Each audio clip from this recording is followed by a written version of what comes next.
evening. I'm the Texas Deaconess, and at the request of the deacon, I have been reading to you the Constitution of the United States of America. This evening, we are going to begin with Article 2, Section 1.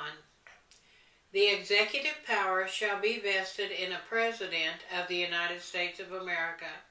He shall hold his office during the term of 4 years, and together with the Vice President, chosen for the same term, be elected as follows.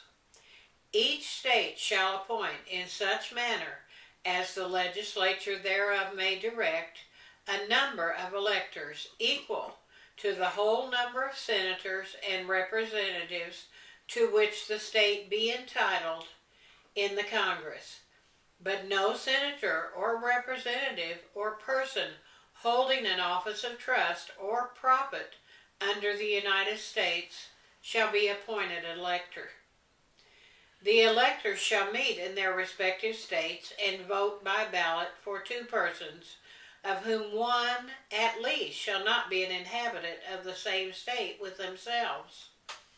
And they shall make a list of all persons voted for, and the number of votes for each, which list they shall sign and certify and transmit sealed to the seat of government of the United States, directed to the President of the Senate. The President of the Senate shall, in the presence of the Senate and House of Representatives, open all certificates, and the votes shall be counted.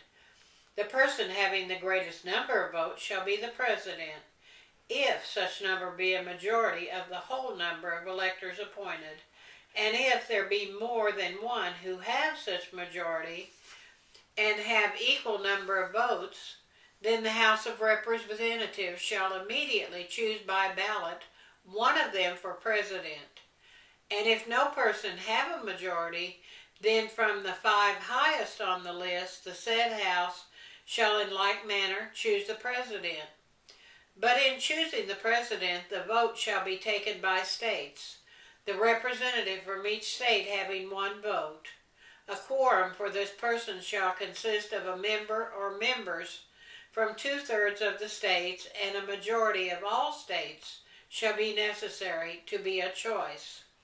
In every case, after the choice of the President, the person having the greatest number of votes of the electors shall be the Vice President. But if there remain 2 or more who have equal votes, the Senate shall choose from them by ballot the Vice President. And this part was changed by the 12th Amendment. The Congress may determine the time of choosing the electors and the day on which they shall give their votes, which day shall be the same throughout the United States.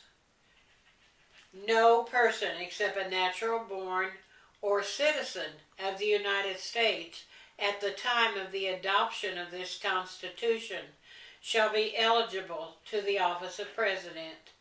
Neither shall any person be eligible to that office who shall not have attained to the age of 35 years and been 14 years a resident within the United States.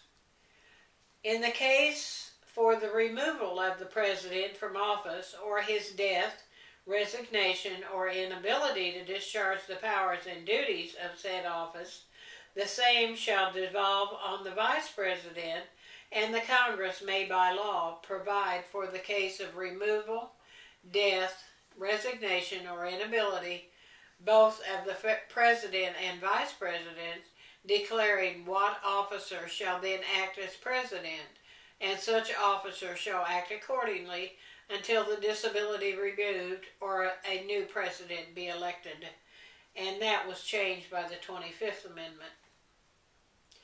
The President shall at stated times receive for his services a compensation which shall neither be increased nor diminished during the period for which he shall have been elected, and he shall not receive within that period any other emolument from the United States or any of them. Before he entered on the execution of his office, he shall take the following oath or affirmation. I do solemnly swear or affirm that I will faithfully execute the office of the President of the United States and will, to the best of my ability, preserve, protect, and defend the Constitution of the United States. Section 2. The President shall be Commander-in-Chief of the Army and Navy of the United States and of the militia of the several states.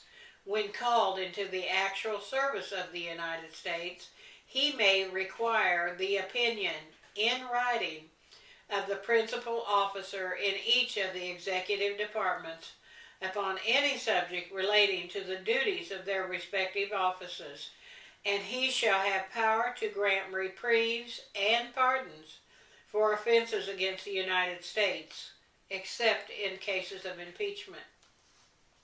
He shall have power by and with the advice and consent of the Senate to make treaties, provided 2/3 of the senators present concur, and he shall nominate, and by and with the advice and consent of the Senate, shall appoint ambassadors, other public ministers and consuls, judges of the Supreme Court, and all other officers of the United States whose appointments are not herein otherwise provided for, and which shall be established by law. But the Congress may by law vest the appointment of such inferior officers as they think proper in the President alone, in the courts of law, or in the heads of departments. The President shall have power to fill up all vacancies that may happen during the recess of the Senate by granting commissions which shall expire at the end of the next session. Section 3. He shall from time to time give to the Congress information of the state of the Union and recommend to their consideration such measures as he shall judge necessary and expedient.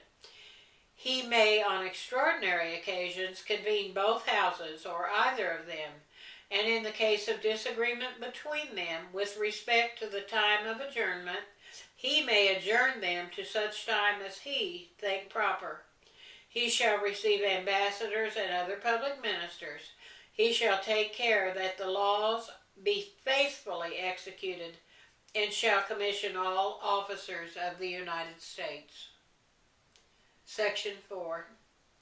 The President, Vice President, and all civil officers of the United States shall be removed from office on impeachment for and conviction of treason, bribery, or other high crimes and misdemeanors.